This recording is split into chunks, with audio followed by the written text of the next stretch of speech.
Bonjour Nathalie Popiolek. Bonjour Jean-Philippe Denis. Nathalie Popiolek, vous êtes économiste, vous êtes ancienne expert senior au CEA, donc le Commissariat à l'énergie atomique et aux énergies alternatives, et vous êtes présidente d'Adéquate Consulting. Vous êtes co-auteur avec Jean-Alain Ayrault de l'organisation et la valorisation de la recherche. On va parler valorisation, le grand angle mort des politiques publiques. Problématiques européennes et études comparées de la France et de l'Allemagne chez les éditions Peter Lang. Alors, un ouvrage, c'est la première fois, à ma connaissance, qu'un ouvrage se penche de manière aussi approfondie sur cette question majeure qui avait donné lieu à un rapport dont l'un des rapporteurs était un certain Emmanuel Macron, il me semble, la question de la valorisation de la recherche. Et vous débutez, donc on va voir ça en deux temps ensemble. On va faire un premier temps autour de ce que nous apprend l'histoire. Oui. Voilà. Et qu'est-ce qu'on apprend? Il y a trois parties dans l'ouvrage. Qu'est-ce qu'on apprend quand on fait ce détour historique autour de la valorisation de la recherche? Alors le détour historique, il permet déjà de replacer les concepts dans l'histoire. On remonte même depuis l'Antiquité et le Moyen-Âge jusqu'à nos jours. Les concepts de la recherche, qu'est-ce que c'est que la recherche? Donc c'est un flux qui alimente un stock de connaissances. Et ce qui est intéressant, c'est que ce stock de connaissances, plus on l'utilise, plus il va fructifier. Et on distingue la recherche fondamentale qui et sans objectif. La motivation, c'est la curiosité, la beauté de la science. Et puis, la recherche appliquée qui est là pour créer des inventions et puis, plus tard, des innovations.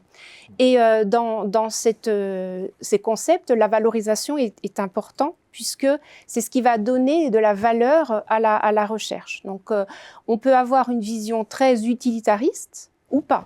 Donc, utilitariste, c'est-à-dire qu'on va utiliser les connaissances pour les échanger, pour faire du commerce, ou on va les utiliser à des fins sociétales, ou bien on va simplement valoriser pour la science elle-même sous forme de publications scientifiques ou d'accroissement des connaissances. Alors, avant de rentrer au cœur des débats, notamment sur cette distinction entre recherche fondamentale et recherche appliquée, parce que vous avez une thèse forte, vous nous rappelez que finalement, il y a eu un moment fort, c'est 1809, oui. Et c'est la création du modèle humboldtien. Oui. Comment on dit? Humboldtien, voilà, j'imagine. Pourquoi ça a marqué une rupture? Alors, ça a vraiment donné une impulsion dans le monde entier pour donner de la liberté à l'enseignement d'abord et ensuite à la recherche, une liberté de penser, une liberté d'enseigner sans tutelle, en fait. Et c'est vrai que le modèle allemand a largement gardé cette vision de la liberté qui, plus tard, a été inscrite dans la Constitution. La Constitution fédérale, article 4, stipule que l'enseignement et la recherche doivent être libres. Donc c'est vrai que ça marque la façon dont les chercheurs et les enseignants travaillent en Allemagne. D'autant que les tâches sont très, très séparées. C'est-à-dire que les chercheurs qui font de la recherche fondamentale font de la recherche fondamentale, ceux qui font de la recherche appliquée font de la recherche appliquée, ceux qui font de la valorisation aussi font... Donc en fait, ce sont des tâches séparées et assez libres. Autre rupture suivante, c'est la rupture anglo-saxonne, c'est-à-dire les États-Unis, après-guerre, finalement, nous introduisent une autre conception.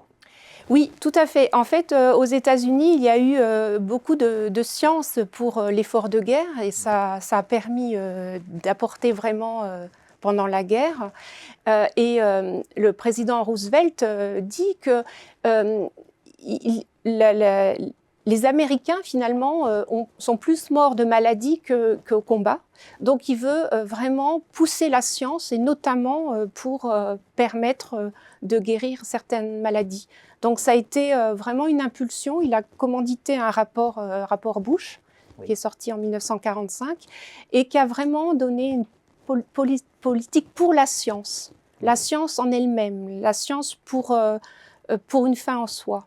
Et ça a donné une impulsion en France, au Japon, pas en Allemagne, puisqu'elle n'a pas pu, du fait de la défaite, avoir une vision très colbertiste de la science. Ouais. Dans la troisième partie de l'ouvrage, vous vous intéressez notamment au rôle que joue la science face aux grandes transitions. Oui. Voilà. Oui. Et on pense notamment à Pierre Welz. Oui.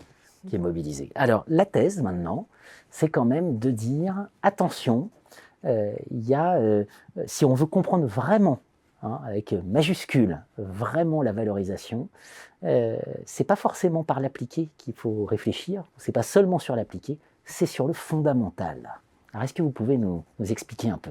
Oui, c'est vrai qu'on pense valorisation, application, puisque l'application, on a tout de suite un objet technologique, donc on peut l'échanger, on peut le vendre. Mais en réalité, la valeur de la science fondamentale, c'est une valeur en elle-même.